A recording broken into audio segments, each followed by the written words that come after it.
Nay Bella Ora. C'era il sole, c'era proprio il sole. Hindi natin alam. Alam nyo, ganito yun.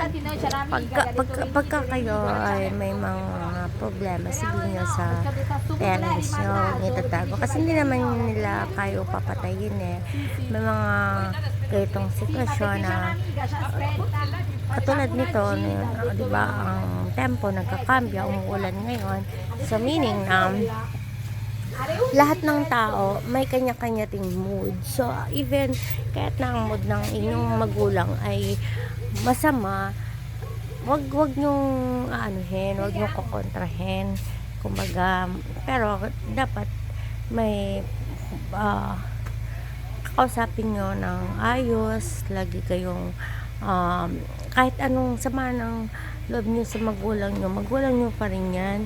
Dapat magbabago kung ano yung gusto nyo sabihin sa kanila.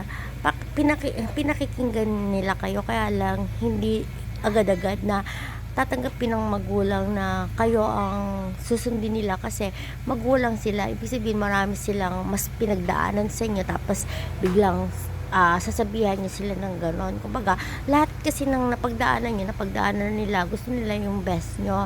So, kung may gusto kayo na parang hindi maganda, sasabihin nyo, kasi hindi naman kayo papatayin. Hindi yung idadaan nyo sa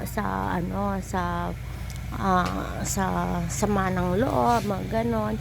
So, mas okay na pakinggan nyo yung sinasabi ng magulang nyo, dahil matututo kayo doon, or mag-usap kayo, pero yung wag magsisigawan. Kumbaga, pag nakaupo yung magulang nyo, tabihan nyo para mag-usap kayo ng ayos, hindi yung sigawan. Kasi pagka nagsisigawan, walang maayos na pag-uusap na mangyayari. Kung magkalapit kayo, magandang mag-usap, kasi magiging calm ang bawat isa. Kasi kaya kayo nagsisigawan kasi magkalayo kayo eh.